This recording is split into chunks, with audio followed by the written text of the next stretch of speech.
Hi guys, can you see me? Hear me? Hello. Yes. How are you? Hello. I'm good. How are you?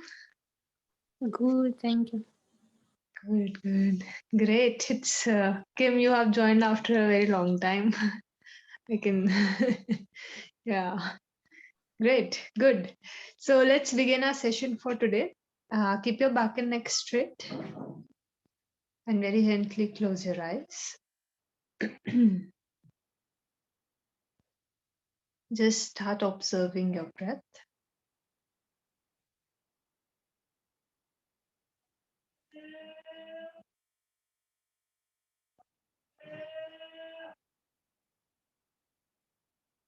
Watch the natural flow of your breathing as you inhale and as you exhale.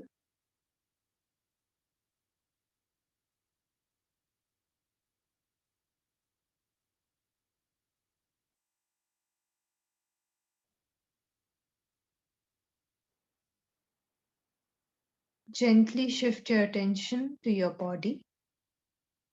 Become aware of your posture.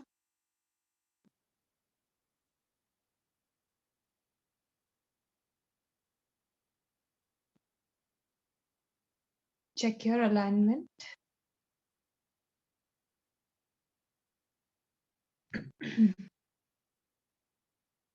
And just make sure that in your final position, you are both comfortable and stable.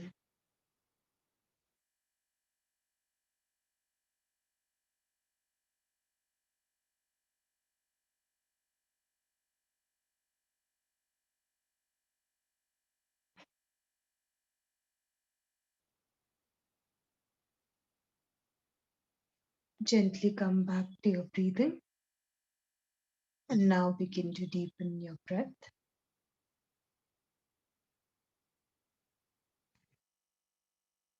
Slow, long, and deep inhalations.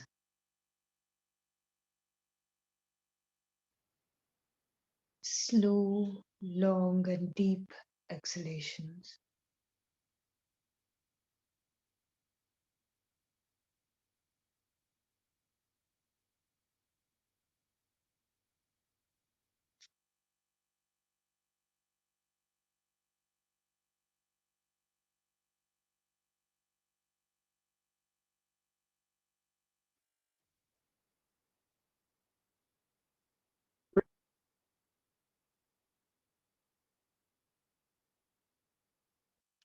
Relax your mind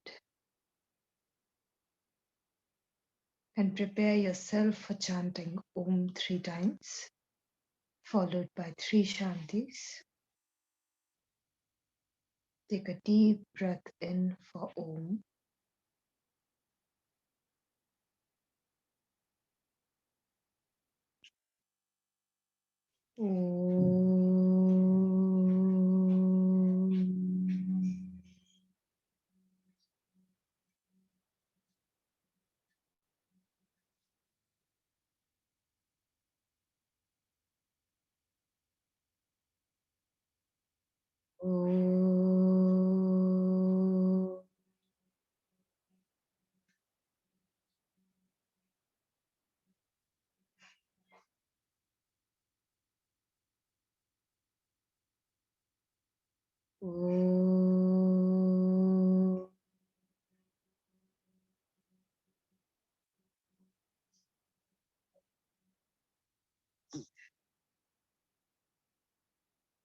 Shanti, Shanti, Shanti.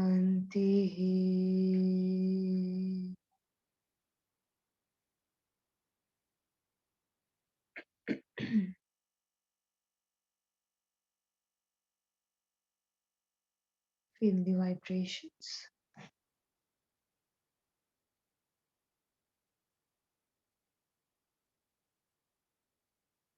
Join your palms together and now begin to rub your palms together.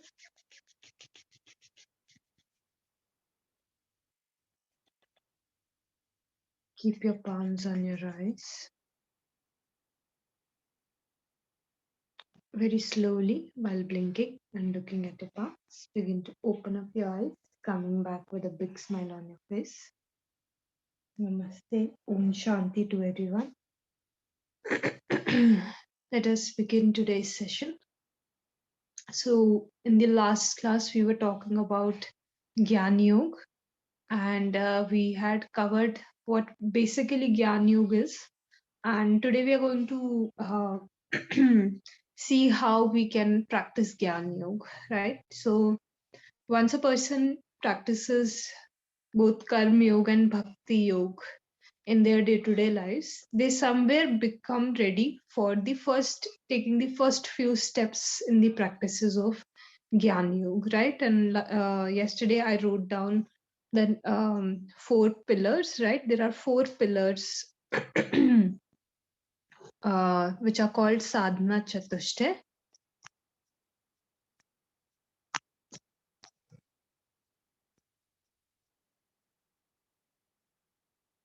SADHANA, Sadhana Chatushte. CHATUSHTAYA.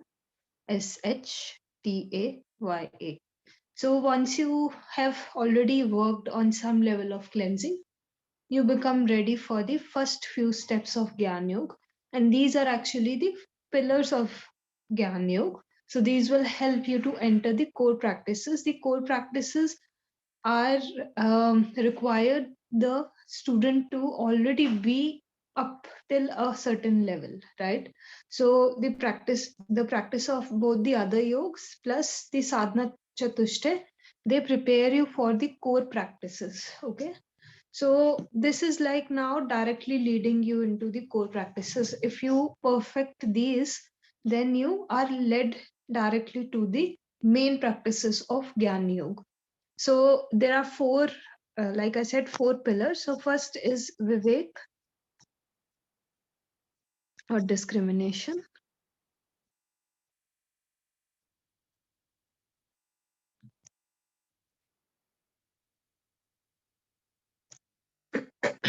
Vivek.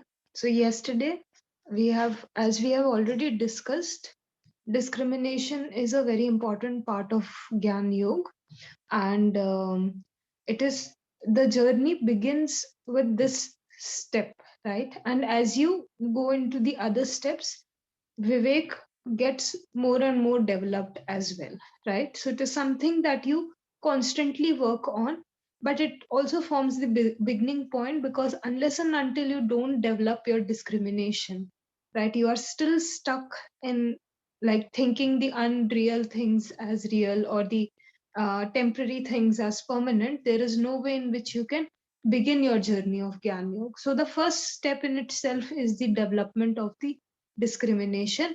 A person has to put in effort in order to develop this discrimination here. Okay, so you are constantly reading the books, you are constantly reading things which are getting you more in touch with the realities of life rather than taking you away from realities, right? So you could have read something which would have taken you completely into imagination, but no, now you are stopping that thing, and you are reading, you are doing some mechanical things which are getting you more in touch with what is real.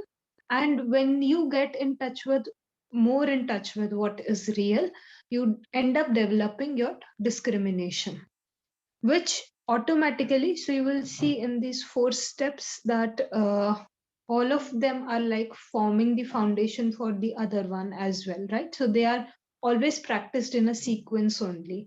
This sequence that I will write down, this is the exact sequence in which they are practiced.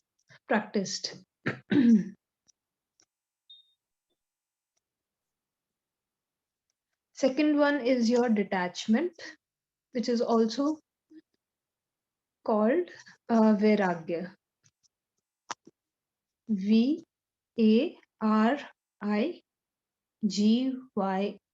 vairagya or detachment.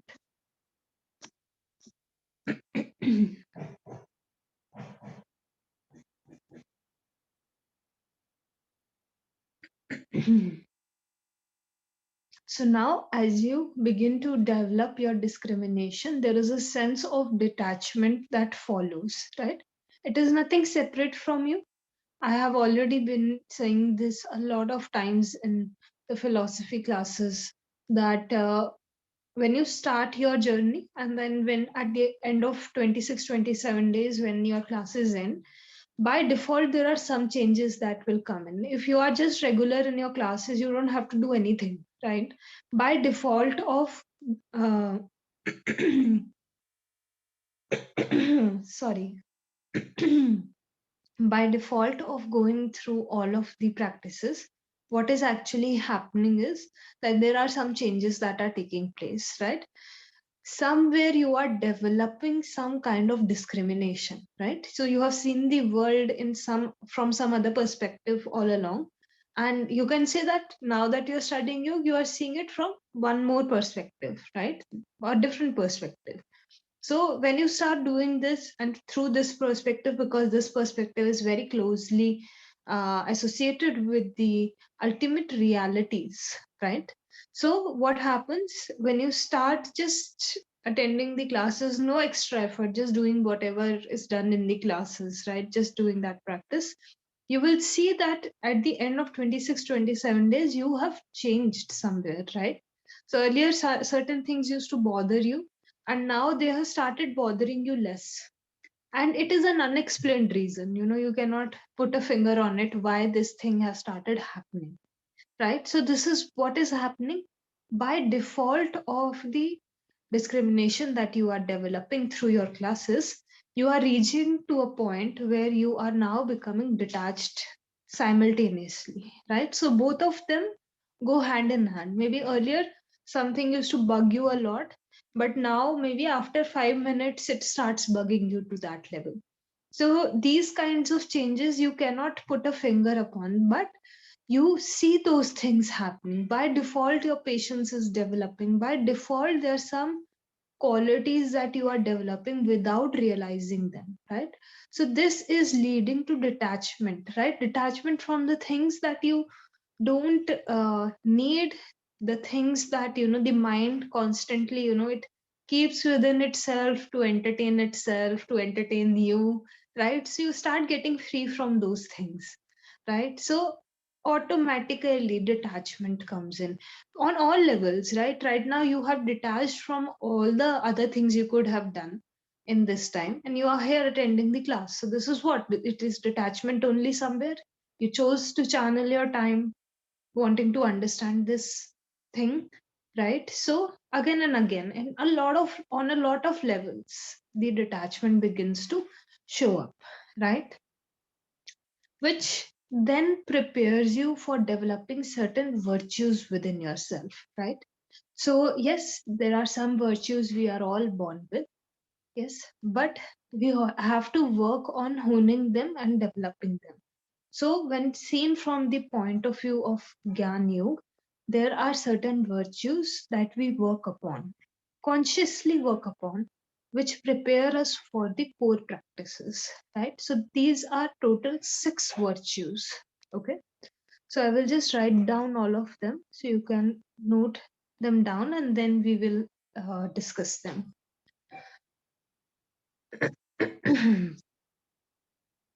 These are called Shat Sampat. Shat is six.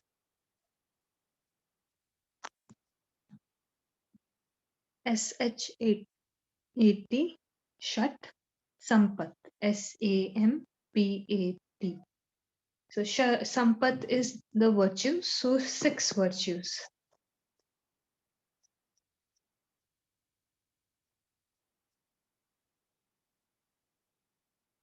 So anybody who has chosen the path of Gyan Yoga feels they are ready. They also have to develop some virtues. And it is just like every time you do anything, you put one drop in one pot. You can say these are six pots. And every time you make an effort, or you want to move more towards the practices of Gyan Yoga, you put one drop in each of them. So don't think that I will pour a jug in one, right? And then, everything is done. No, you have to keep all of them together, right? You have to work on all of them. Okay. So first one is your Shama. SHAMA.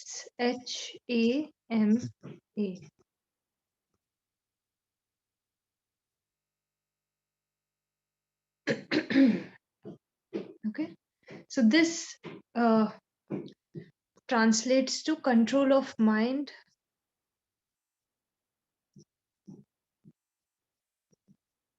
And there is another translation which is called tolerance.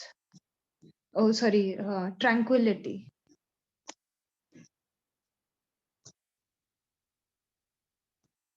Okay, so I will explain all of them. Let's just first write down all 6 of them.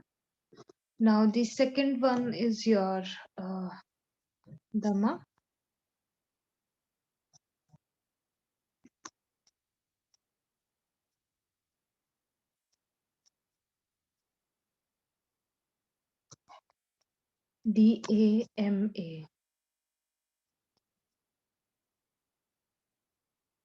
Control of the senses.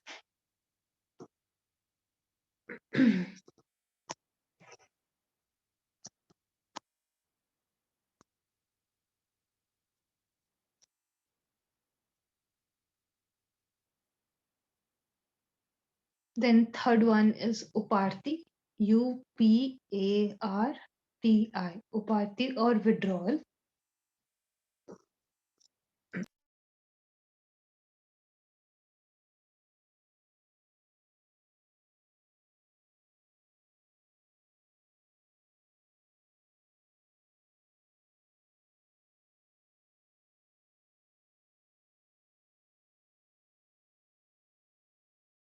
Then we have Cha or tolerant.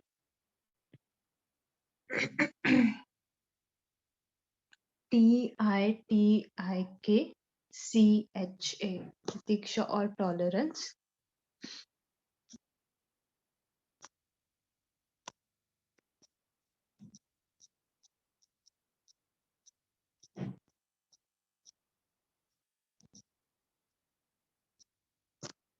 Next is Shraddha or faith. SHRADDHA. Shraddha or faith. And your last one is Samadhan.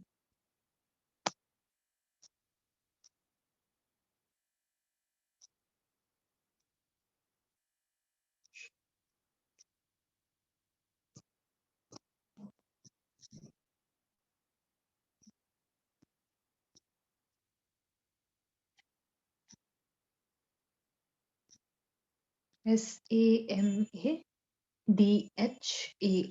Samadhan or focus.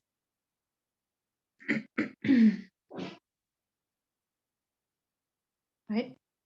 So these are the 6 virtues. So let's cover them one by one. So first one is Shama, right? So first thing that you begin to do is you begin to gain a little bit control over the mind. Like right now, the kind of things you are exposing yourself to, that by default is leading to what? Control of the mind. So at this point of time, it is very easy for you to control the mind because you have something that is engaging the mind, right? And it's continuously keeping your thoughts and everything also under check. But when your class ends, right, there is some level of control that you exercise on the mind, right? So suppose your class ends and after that you feel very hungry. Okay, after asana class you're feeling very hungry, right? So now, originally if you would have done any other thing or participated in any other thing, maybe you would have come back, you would have eaten anything, right? But now you begin to exercise some control over the mind because after your class, you know you have done asana, it is having some impact on your body, right? So you become more mindful of what you want to eat, right? You are covering Ayurveda also, therapy also. So you're constantly in touch with what is the correct thing to eat according to your personality. All of these things are like constantly going on in your mind, right? Somebody who is external, who is not doing the course, will see this thing in you, right? Because you're constantly exposed to this information. So all of the things you are doing, somewhere you're trying to do to support your practice, right? So now the control of the mind begins to come in, right? So after your class, maybe there will be some times where you will exercise more control, right? Some days you will just let go and you will be like, I today I don't have the willpower, right? But most of the days you will see this thing that you begin to control your mind, right? Now maybe your senses are saying something else. You want to run, you want to, eat that thing that is very unhealthy for you. But it is the mind that comes in, and the mind is constantly telling you that no, okay, right now this is not okay for me. So you are, you know somewhere training the mind. Again, all of this training is going to show up in your day to day life, right? And that is the whole point, right? It's not about somebody guiding you through the classes, right? It is good till a particular point you need the training, but yoga is such a path, it is such a beautiful path that um, it will help you to make actual changes in your life, right? And initially you might need to go attend classes, you might need to understand the philosophy, but eventually empowers you, right? Now you have the decision, and you know what practices you can do in order to increase this control of the mind, right? So at the end of the day, all of this boils down to what? Empowering you. Because you will attend the course for 1 month, 2 months, maybe 1 year, 2 years, 3 years, but after that you have to step into step at a point where you are making those choices for yourself, right? So nobody will come and tell you that, oh, you should do this or do that, right? But yoga empowers you, right? That in a situation where it is tough to make the choices, also you make those choices, right? So now the control of the mind begins to come in, right? By default, you will see you are not going and eating some garbage because mind has become so controlled. You are sitting over there, your favorite food is in front of you, and you are like, okay, this one time let me just skip, just avoid, right? So this is what control of the mind, and this is very much closely connected to the second point, which is dhamma, which is the control of the senses, right? So when the mind becomes more trained and controlled, the senses are also able to follow the mind, right? Right now, actually the senses are following the mind somewhere, but what is happening? The mind is chaotic, right? So senses are also just like, okay, whatever we find pleasing, we are going to do, right? So when you begin to gain more control over the mind, the senses also become very much aligned with the mind, right? That is why you are able to make those choices. I wrote with Shama tranquility also.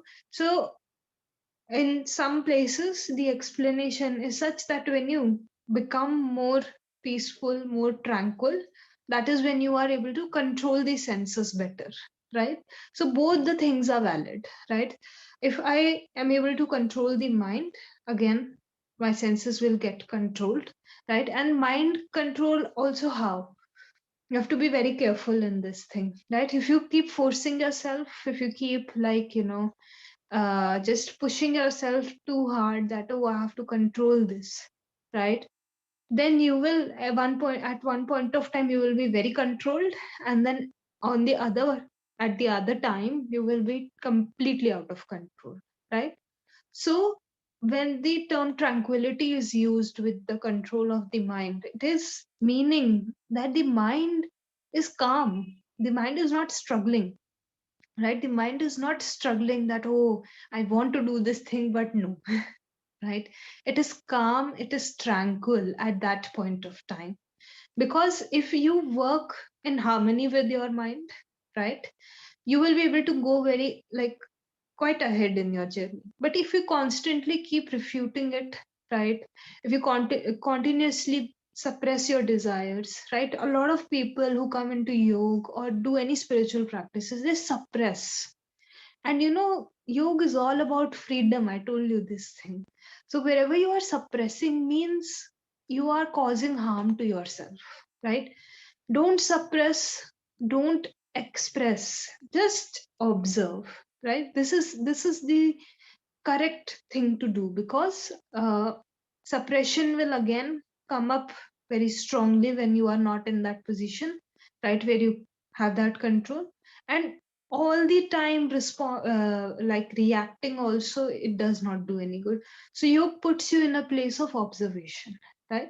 So from a tranquil mind, when you have a tranquil mind, you come to a point where the senses begin to get controlled. Okay, so control of senses is again in a very different manner, right? They begin to get controlled, right? Initially maybe you might feel that, oh, I am exercising that control, but happens automatically. Now you're not that bothered, right? Or it doesn't bother you too much. You're like, fine, it's okay if I get that food, it's okay if I don't, right? So you come to that state, you develop this thing, right? So as you move from one to the other, once the control of the senses begin to come in, you are going in the direction where you can withdraw them. Okay, first you begin to withdraw the senses, the mind, from the things which are not essential for you. Suppose you want to you have certain colleagues in your life, there is nothing, they are not good for you, right? So initially you interact, you try to fit in, but eventually you realize there is no point, right? So when you practice yoga more and more, you begin to remove the things, right, the people which are not, which are just unnecessarily taking your energy away, right? And you come to a simpler life, right? Your life, it becomes very simple, right? You will see a lot of like people who practice yoga, they don't engage in a lot of like a lot of things which are not essential for them, right? They only engage in the things which are essential for them, right? So in that same way, suppose right now you have 10 different clothes, you only wear 4 of them, right? So your engagement with buying more, your engagement with even those, the ones that you have, right, that begins to reduce, because you only need 3 or 4, right? So your work is done in that much, you are just surviving with that much. This is an example I have seen with myself constantly happen. I buy some things that I really like, especially when it comes to clothes, and for years and years I have been wearing the same clothes, right? Nobody forces me to. I just don't like wearing a lot of variety, but my eyes, they get completely like pulled, especially if I am like if I like some color or if I like some design, I will go and buy it. Right, I will not wear it, but I will go and buy it. So this is unnecessary, I don't need it, right? So when your life becomes more simple, when you withdraw yourself from these things, your life becomes simple, and you're able to lead a better life. The quality goes up, right? Then this withdrawal, all of this, all this cycle that is going on, first 3 steps, this requires a lot of tolerance also. So the path of Gyan Yoga, as I have mentioned yesterday also, it's not an easy path. It will not be easy for you to follow this path, okay? Because constantly you are exposed to so many truths which are like very uncomfortable, right? So you need to develop the tolerance, right? This is a virtue that you develop, right? Suppose right now you think you cannot tolerate maybe a particular weather, okay? Then you live in a place which has that kind of weather, and you live for 1 month, 2 months, right? So what you are doing, you are developing your tolerance towards that thing. At one point of time, it seemed impossible for you to exist in that kind of weather, and now you have lived for 1 or 2 months, right? So what is this doing? It is developing your tolerance. It is developing the mind also, right? When you constantly work on your tolerance levels, you gain more mental strength. Just observe this thing, right? And this will become very apparent to you, especially if you work with little kids. If you have little kids around you, or you are a school teacher, especially little kids, right? If you go and sit with them if you go and spend time with them, they will make all the noise they can. They will, do all the things that they like, and it really fascinates them. Even if you tell them 10 times, don't do this thing, right? But you begin to, develop the uh, understanding, right? That, oh, it's a little child, you know so like this towards everything in your life. You should look at them like little children, right? Even yourself, like a little child. Oh, I have made this mistake, no worries.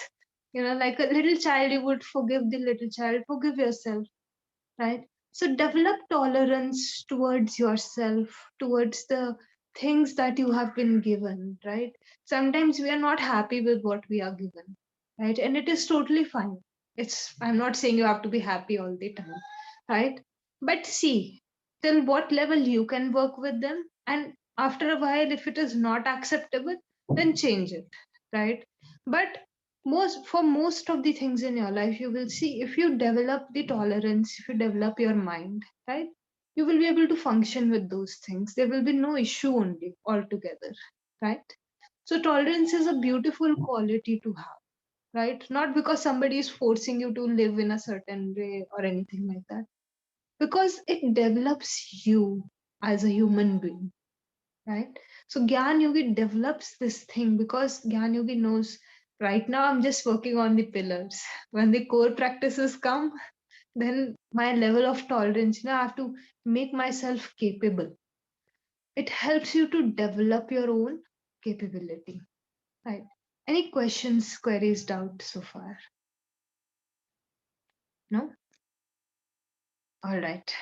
Feel free to write those down in the chat box if you feel the need, right? Because I know I have been speaking for a long time now, right? So if anything pops up in your mind, just type it in the chat box. I will address it. So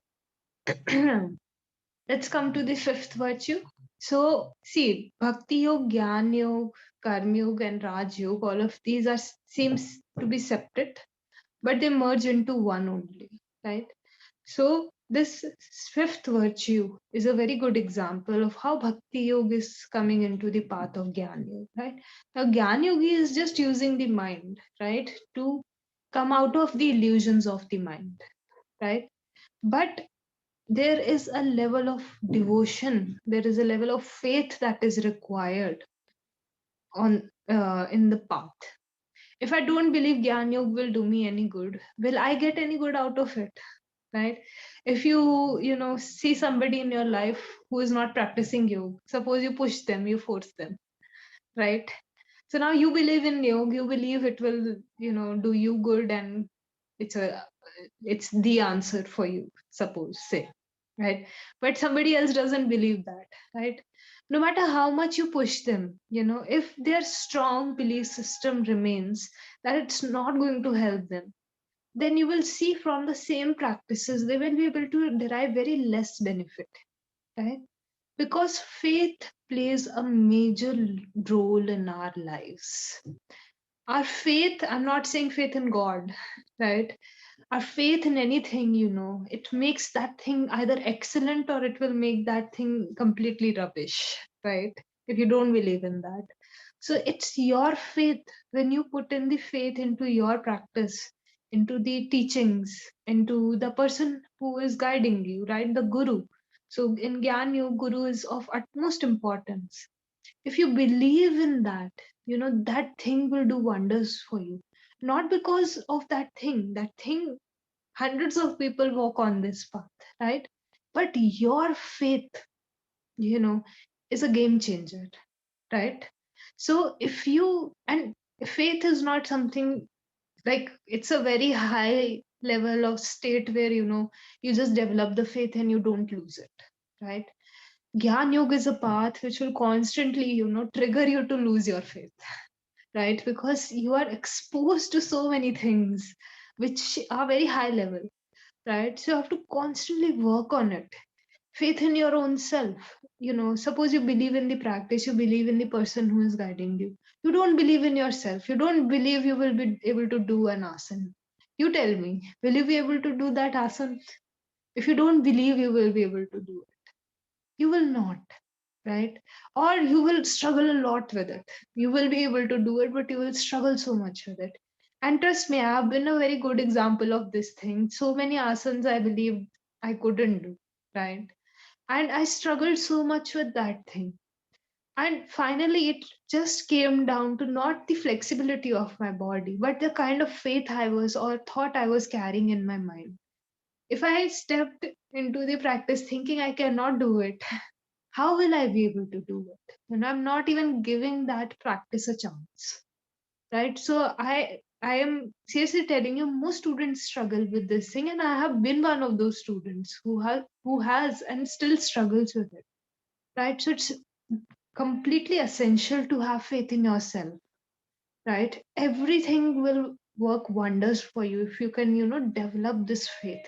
It is a very powerful thing, faith is a powerful thing, and we are not, in our lives, we are not, shown this thing, but it is very, very powerful in nature. If you have faith in something, you can change it from like 0.1% odds to 100% success, right? It is the faith that people have in themselves, despite the circumstances being completely opposite. Their faith is what, helps them to achieve whatever they want to achieve in their lives, right? So always have faith in yourself, in your practices, and in whoever is guiding you, right?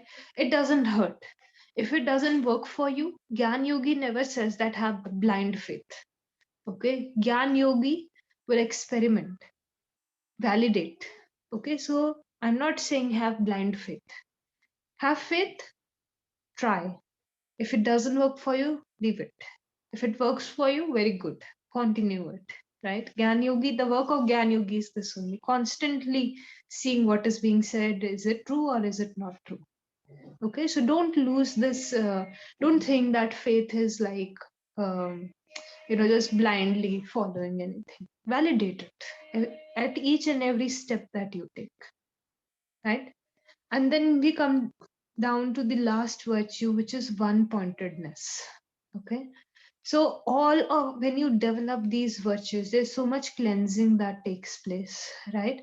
And it leads you to a point where you are focused, right? Samadhan, the last point. When you exercise, so much discipline, right? When you are disciplined, right, in your life right now, like you, with discipline, you are attending your classes, right? So your life, you'll feel very sorted, very clear, right? A lot of students, they come after a few months and they are just say, ma'am, when we were here or when we were attending the online classes, everything seemed very sorted, everything seemed very clear, right? So why? Because you are constantly working on cleaning the garbage, right? Every day you have to throw out the garbage, no, from your house.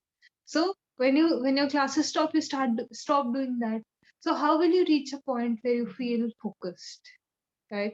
So again and again, developing these qualities again and again to reach this point. It is a natural byproduct, the focus, right?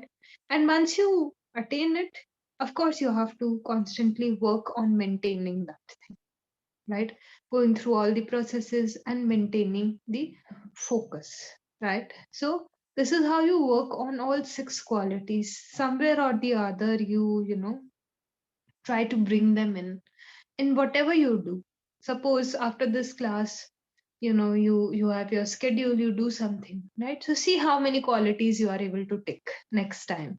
Okay, is my mind a little bit controlled? Are my senses okay in the right place? If I have to work, they are, focused there. Am I able to withdraw from all the other distractions and just focus on my work, right? So like this, check in each and every task how many you are able to work upon, right? And which leads me to the last or the, you know fourth.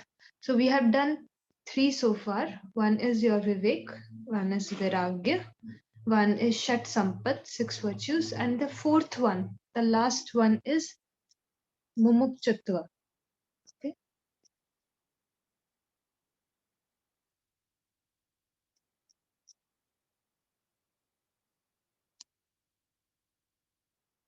𝐬𝐬𝐾𝐶HUTVA.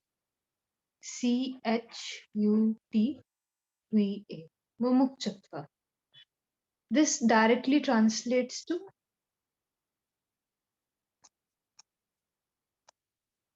intense desire for liberation.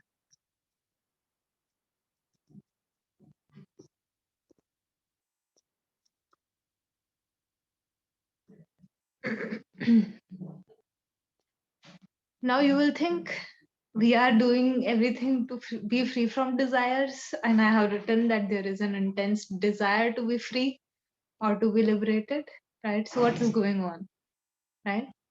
So Gyan Yoga recognizes this thing. One of the reasons I really like Gyan Yoga, it has this recognition. As human beings, we are driven by our desires, right? If I don't desire a house, will I ever work towards it, right? Attaining it. Or if I don't desire a particular car, maybe, will I work towards attaining that? I don't think so. I will not have the motivation, right? So desires constantly drive us in uh, our lives, right? And they constantly push us to achieve a little bit more, then a little bit more, right? So most people who come in spirituality, they and a lot of students also, they just say, "Ma'am, the solution is to suspend all desire." Okay, so I say, yeah, okay, fine. I understand what you are saying, but what you are saying, it's very difficult. No, how can you be free from all of your desires, right? I don't even know what most of my desires are and how they are showing up, right? Right now, there is not even this much level of awareness, right? When you do meditation, you at least become aware what your desires are, what you are desiring and constantly moving towards. But most people don't even know what they desire or what desires are driving them, right? So Gyan Yoga has this recognition that before you free yourself, right, there will be a checkpoint, right? And that checkpoint is actually going to be a desire only, right? But that desire has such a different quality now. Look at the quality of this desire, right? Having a thought that I want to be free from all of these thoughts. What a thought. I always appreciate this thought, when students they say, "Ma'am, we had this thought, no, that we want to be free from all this suffering." Or we had a thought when we were doing meditation that we want to come back to our object, right? I always appreciate, I'm just saying, what a thought, you know. At least now see how your thoughts are changing, right? Earlier, your thoughts were going in 10 different directions, 100 different directions. But now see the shift in the quality of your thought, see the shift in the quality of your desire. Now you don't desire a car, you don't desire a house. You know it will come, it will give you some satisfaction, then you will be just fine with it, and then again you will have the desire to attain something else. Now you have a desire to free yourself from all the sufferings, not just one or two, right? And each and every yogi has crossed this checkpoint. If you read the stories of yogis, they first had the desire to be free and then they moved towards that thing. It didn't happen just out of the blue, right? It didn't happen just like that they left everything. Yesterday I was narrating the story of Siddharth Gautam, right? He had this intense desire that what can I do that I can be free, and what can I do that I become free and the people around me who are suffering, they become free. What a desire, right? To pass down, to discover something which can free the other person also, right? It's like um, you teach that thing to someone else and they get free, right? So like yoga for you guys, right? You learn asana practice, you learn pranayam, you learn meditation, you get free, right? Not the person who is teaching you. It doesn't, like, there is no relevance, right? There is of course relevance of the teacher guiding you, but at the end of the day it is freeing you, right? So you had this desire. What a desire! Everybody who is sitting over here today in the class, what a beautiful desire. You wanted to be free, right? Which is what you got you here. So there will come a checkpoint, you know, when this desire. So for us, it is not very strong, but for the yogi who has developed, who has cleansed so much, right? This desire is so strong that they don't come back from it, right? So we'll see when Siddharth Gautam had this desire, he left. He left in search for answers. When Ram had this kind of desire, he left. He left in search for answers, right? So like this, all the yogis who had this kind of desire, they eventually took very strong steps. So they entered into the core practices automatically. There was no, like, nobody telling them or guiding them, right, that you have to now leave everything behind. You have to think of this thing. Yogi never leaves because somebody is forcing them that leave this society, right? It is their own, like, it's the intensity of the desire that makes them, right? Because now they want to look for the permanent solution. And you will find your own, right? I will find my own. The path is laid out for us, right? You will have a different experience, I will have a different experience. You will reach the same destination, right? So nobody will force you. Nobody forced you here, I hope, right? And you are here by your own choice. And like that, there is no force. You cannot force the people in your lives. You can try very hard. I tried very hard. But when my family members, they were going to, step into these practices, that is when they did, right? But I used to always nudge them that, oh, you should do this. Oh, you should do this, right? But when they were prepared, they themselves, joined me when I was doing something, right? Or when I was pursuing yoga, my dad, he, after some time, my dad, he sat for a 1 month short course, right? And it was like the happiest day when he said that I'm going to enroll. But he took his time, he took his time. He was just say, okay. So after I had done my, like, a few months after I was into you, that is when he decided, okay, now I will also do. You are sticking to it for so many months. So he was basically just seeing, am I sticking to it or not? Right. But he eventually joined. And now sometimes, he practices, um, when I come back home, he practices on his own. So it's really beautiful to see that thing, just give the people in your life some space. They will tag along. Right? I've seen this thing on my own happen, right? So it's beautiful, that in that desire, it's different in different stages for different people, right?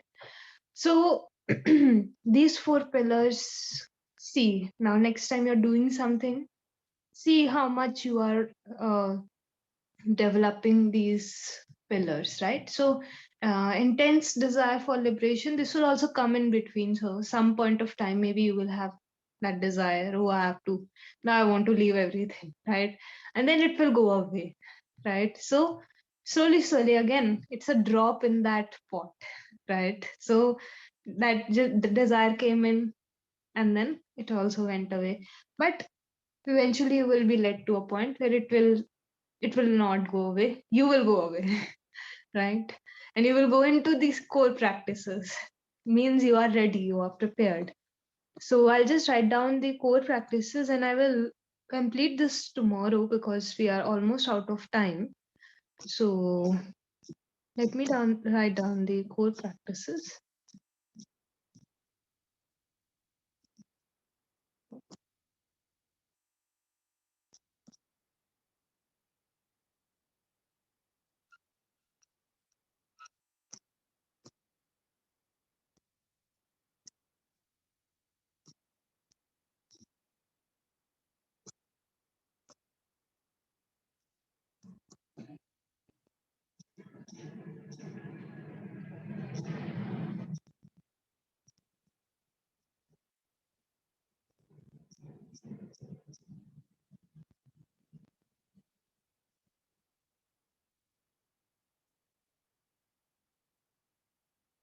So first one is Shravan, Shravan. Shravan is nothing, it is listening. Okay. Core practices will seem very, very easy, right? But they are, in fact, tough practices. Okay. So I will, because I'll cover them tomorrow, I will explain this thing why they are, why they require so much preparation. So second one is Manan, Manana, right? So this is like, now suppose you listen to some music, right? Then you contemplate, oh, this is why the artist wrote these lyrics like this, right? So contemplating is more like reflecting on what you heard, right? So the core practice gives a lot of and Gyan Yoga in general is more like contemplative in nature, right? And then there's this last point, which is Nididhyasan, Nididhyasan. So Nididhyasan is your meditation. Okay. So these three practices, they go on in a loop, 1, 2, 3, then 1, 2, 3, again and again. So tomorrow we will cover these more deeply, and we will see why there is this particular format only for these practices. So any questions, doubts, queries from today's session? Any difficulties, any doubts, anything you want to share? If you have been practicing Gyan Yoga, maybe, I don't know.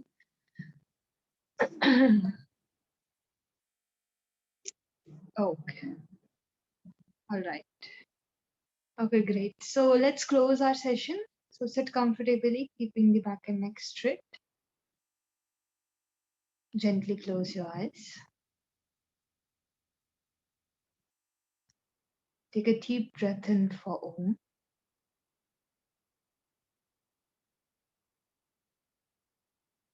Om.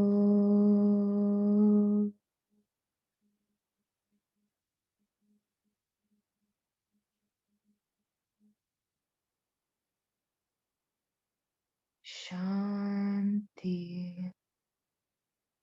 Shanti.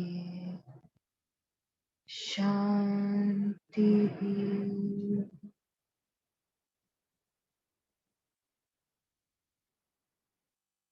Feel the vibrations.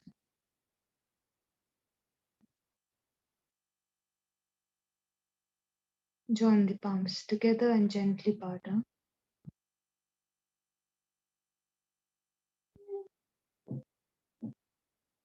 Begin to rub your palms together.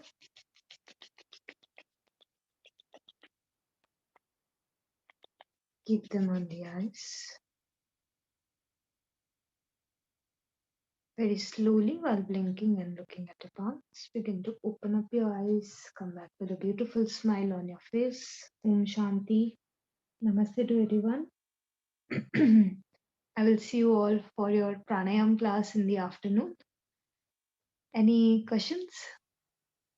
Thank you. Take care. Thank you. Take care. Bye bye, guys. Thanks. Bye bye. Bye.